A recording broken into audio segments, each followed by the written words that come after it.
Айман қара базарда жұмыс істейді. Ала таңнан кешке дейін табанынан тозып тұрса да, күндік табысы ішіп жемге жарап тұр әйтеуір. Балалардың аяқ киімін сатады. Сапалысы да, сапасызы да бар. Ыстық шай алыңыздар, шай деп дауыстай айқайлаған Қатипаға бұрыла бергені сол еді. Қатипа бұны көрмегендей өте шықты. Көршісі, анығын айтқанда басты бәсекелесі Жәмила болса, Қатипаны бұдан бұрын дауыстай шақырып алды да шаймен қосып бірдеңелер алып жатты. Өзіне бұрылмай Жәмиланы жарылқап жатқаны бұның ызасына тиіп кетті. Қасына жетіп барып, ыстық шайды басына төңкерер ме еді?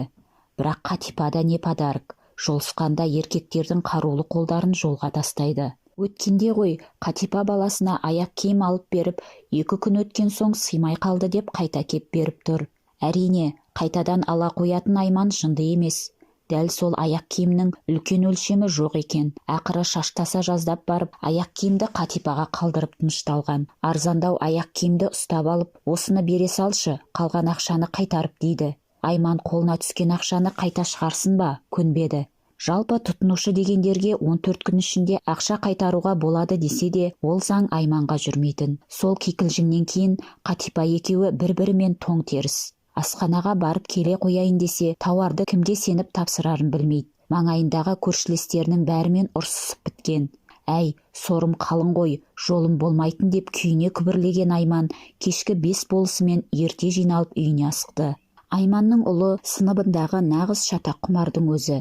Шағым айтқанда бірнеше жыл үкіметтің қарауынсыз қалған ауылдың тұрғындарындай қараспанды төңкеріп жібереді. Көп оқушы сонысын білген соң аулақ жүруге тырысады. Үндемей өтіп кеткенді қорықты деп үлкен дәрежеге балайтын ол есіріп кеткен. Өткенде сондай кезекті ұрыстан кейін 3 бала мектеп сыртында оны ұрып кеткен екен. Айман бүкіл телеарнаны шақырып, шу шығарып дүрбелең туғызды. Ақырында 3 баланың ата-анасы айыппұл төлеп әрең құтылған. Үйіне жеткен бойда қызымен ұлын тамақтандырып далаға ойнауға жіберді. Әдетте бұл екеуімен ешкім ойнамайды. Бір-бірімен ойнап жүрген екеудің қасына бір бала келе қалғаны сол еді. Ұлы оны бір итеріп жылатып қойды. Ол баланың анасы анадай жерде кішкентайымен жүр екен. Айманның баласына зілдене көз тастап, баласын жетектеген күйі үндемей кетіп қалды. Алдында ақыл айтамын деп басы арылмас дауға қалғаны бар. Ұрды мені деп өзін тырнап алған баладан шошынған. Соның арасында қыздың бақырып жылаған дауысы шықты. Жаны қалмаған Айман баспалдақтан қалай төмен құлдилағанын байқамай қалды. Мам, мені ана 2 жігіт жүр ана жаққа деп сүйреді ғой. Қызы Айманды көрісімен еңірей жөнелді. Ашуы басына тепкен Айман жетіп барып 2 бозбаланың жағасына жармаса түсті. Улап-шулап біраз адам жиналып қалған. Біз оған тиіскен жоқпыз. Тек жанымызға келіп ақша сұрады. Бізде ақша жоқ, ақша бізге де керек деп едік, үндемей кетіп қалған. Бар әңгіме осақ. Шырылдаған бозбалалардың үніне ешкім құлақ асар емес. Көршілес тұратын Вася ағай тіпті жуан жұдырықпен бірін қойып та қалды. Полицияда келіп тексеруді бастап кеткен.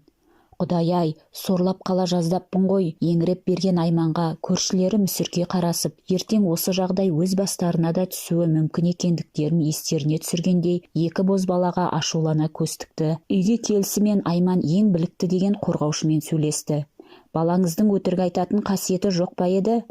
Неге десеңіз, педофилдер жалғыз жарым жүрген, адам аяғы аз жерлерді торауылдайды.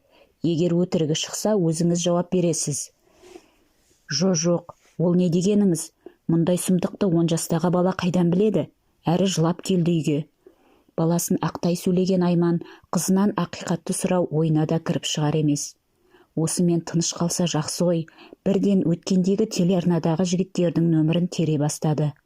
Көз жасын көлдете жеткізген жаңалыққа журналистер қауымы тез-ақ жетті. Қызы мен ұлын киіндіріп, тілшілерді ертіп полиция бөлімшесіне тартқан. Есік алдында бағанағы 2 жігіт шығып барады екен.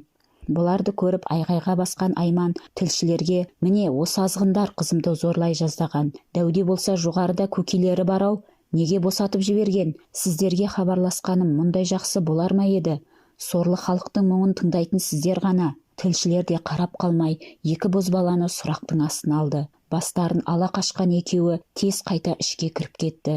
Таспагер мен тілшіні алдына жіберген Айман зәбір көрген ананың кейпінде еңіреп келе жатқан. Камераны өшіріңіздер деп қарсы алған тергеушілерге Айман айғай сабатылып бөлімшені төңкере жаздады.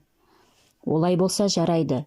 Онда 10 жасар қыздың не істегенін бүкіл республика көрсін деп келгендерді жайғасып отыруға шақырды. Ашуланып кеткен жас капитан бейнетаспаны қосты. Бұл оқиға болған маңайдағы бейнекамераға түсіп қалған көріністер екен. Екі бала аулада ойнап жүреді. Кенет ұлы тұра қалып, екі қолымен жігіттер отырған жақты нұсқап қызға бірдеңе айтады. Көп кешікпей қыз қастарына барады. Аралары 2,5 метрдей қашықтық. Қызды жұлқыламақ түгілі қол созым жерде емес.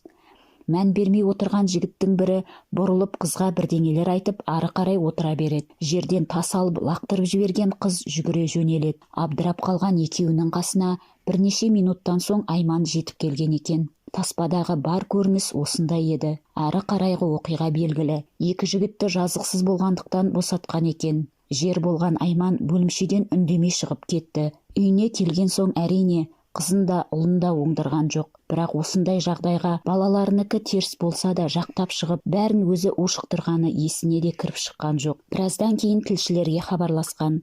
Олардың жауабы қысқа болды. Шақырған өзі екендігін алға тартып, кейінгі кезде балалардың осындай жолмен ақша тауып күнелтетін отбасылар бар екендігін, ал бүгінгі сюжет сол тақырыпқа тұздық болатындығын, сондықтан бұл оқиға қалайда жаңалықтарға шығатындығын жеткізді. Кешкі жаңалықта бопсалаушы ана деген тақырыппен Айман екі баласымен жарқ ете қалды. Артынан көршілері шықты көсіліп, екі баласын да Айманды да түк қалдырмай сыбап тұр. Балаларының бетін көлегейлегенімен Айманды таныған жұртшылық екі баласын жазбай танитын еді. Базарды да, көршілерін де, мектепті де ықтырып алатын Айман тілшілерге келгенде дәрменсіз болып шықты. Амалы қанша, бүкіл жұртқа әйгілі бәлеқор деген атпен өздері танылды.